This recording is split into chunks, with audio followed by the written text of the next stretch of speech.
우리 암 환자분들이 가장 잘못 알고 있는 것은 잘 먹는다는 것을 잘못 알고 있죠. 잘 먹는다는 것을.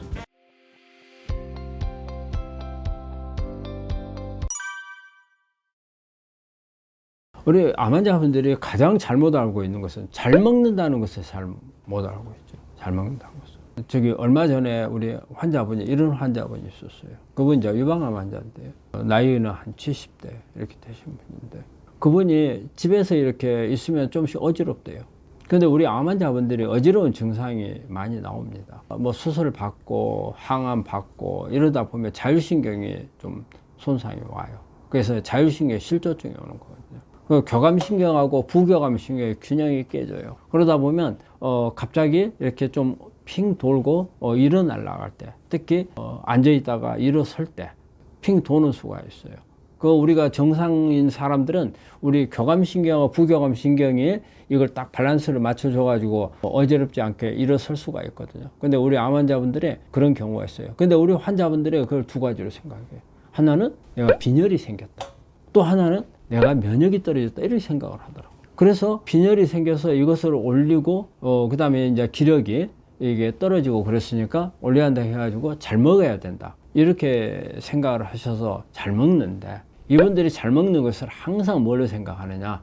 고기, 육식을 잘 먹어야 된다. 그분 같은 경우는 전체 그래요. 오늘은 소고기 먹고 내일은 돼지고기 먹고 뭐 그 다음날 염소고기 먹고 또 어디 가서 장어 먹고. 그래 그분 혈액 검사를 해보니까 갑작스럽게 중성지방 수치가 어마어마하게 올라간 거예요. 우리가 음식을 먹고 남으면 우리 몸에서 쓰고 남는 것은 중성지방으로 만들어 가지고 이 중성지방을 갖다가 지방세포에다 집어넣어 버리는 거거든요. 살을 찐다는 이제 이런 개념인데 그분이 어지러워 가지고 그렇게 잘 먹었다는데 그렇게 해 가지고 어지러운 게 해결되느냐? 절대 해결되는 건 아니거든요.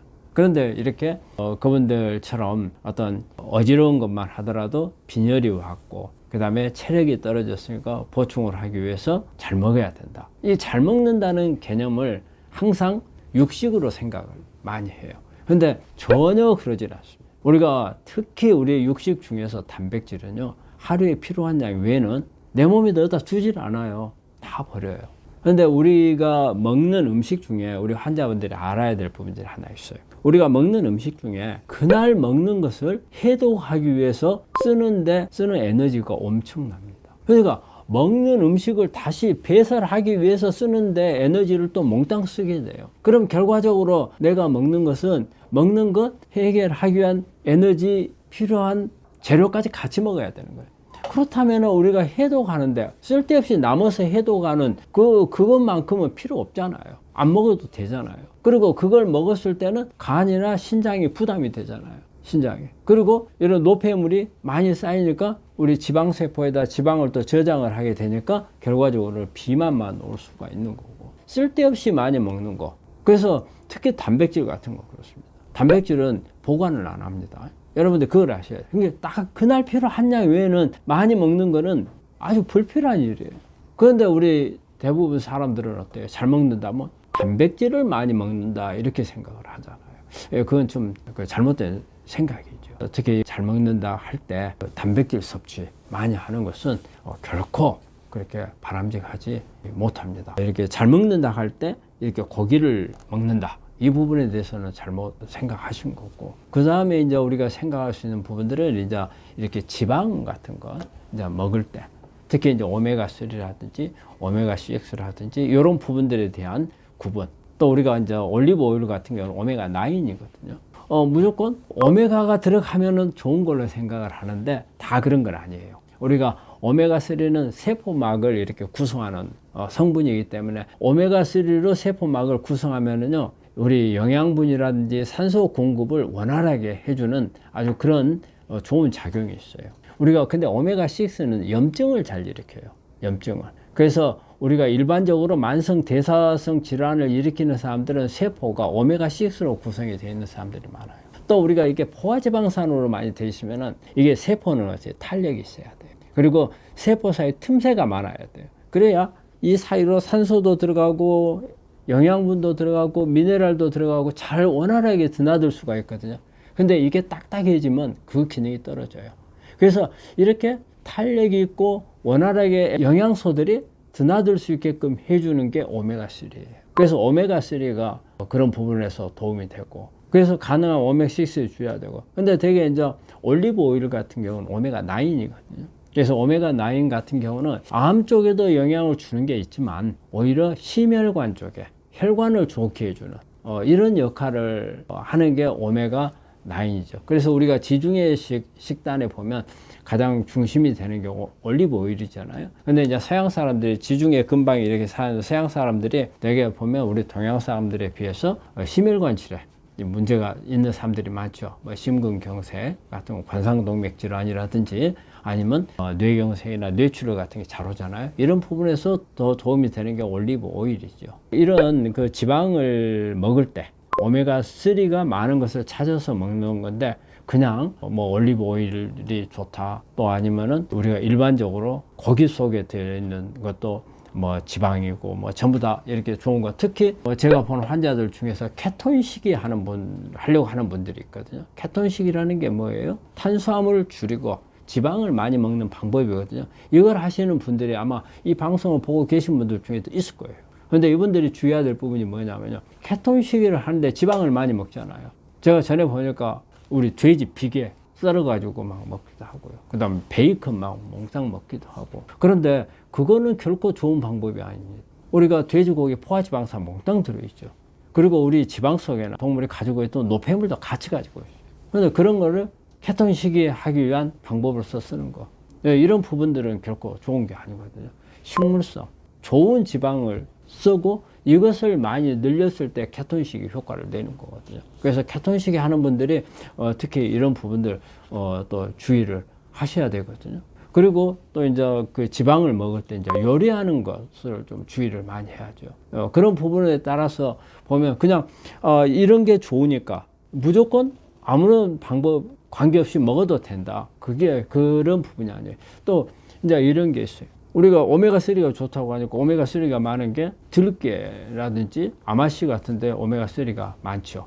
견과류에도 좀 있고 햄프시드에도 들어있고 많이 들어있잖아요. 자, 이런 부분들을 먹을 때 어떤 방법으로 먹는 게 좋은가? 우리 한국 사람들은 들기름을 병에다가 짜가지고 많이 먹잖아요. 우리 환자분들이 저한테 자주 물어보는 게 그 들기름을 많이 물어봐요. 그런데 우리가 오메가3는 열에 약하거든요. 그렇기 때문에 오메가3 기름을 만들 때, 특히 아마씨나 들기름을 만들 때는 방식이 저온 압착 방식이어야 됩니다. 완전하게 볶아버리면 트랜스 지방으로 바뀌어버릴 수가 있어요. 그래서 저온 압착 방식을 해야 되고, 그 다음에 그 기름을 절대 공기 중에 노출이 돼서는 안 돼요. 공기 중에 노출이 되면 산화가 되거든요. 그래서 공기 중에 노출이 안 되게끔 해가지고 이렇게 섭취를 하는 게 바람직하거든요. 그러려면 어때요? 사실 우리 병에다가 들어있는 기름은 일단은 그렇게 환자들한테 바람직한 건 아니에요. 이미 한번 마실 때마다 병 따가지고 부어서 마시면 그 자체가 공기 중에 노출이 됐잖아요. 그러고 나서 또 병 막에 막아놔요. 그러면 이거는 또 시간이 지나면서 훨씬 더 트랜스 지방으로 바뀔 가능성이 있어요. 그래서 만약에 이런 부분들을 조금 더 우리가 아주 바람직하게 이용을 하려면, 저는 우리 들깨 같은 경우는 껍질하고 같이 먹으라고 그래요. 그날 먹을 하루 24시간 양을 들깨를 약간 살짝만 볶아가지고, 그냥 먹으면 또 비린내가 나니까 살짝만 볶아가지고 그걸 갈아가지고 그냥 24시간 이내에 그걸 다 먹는 거예요. 그리고 이 껍질이 우리가 오메가3가 산화되는 것을 막아주는 성분들이 이 껍질에 있어요. 그래서 껍질을 버리지 말고 같이 먹는 게 좋습니다. 아마씨도 마찬가지입니다. 그래서 일단은 이렇게 병에 만들어진 것보다는 되게 캡슐에 제품을 구하더라도 캡슐에 들어있는 것이 훨씬 더 공기 중에 노출이 안 되거든요. 그러니까 어떤 방법으로 먹느냐도 중요하죠.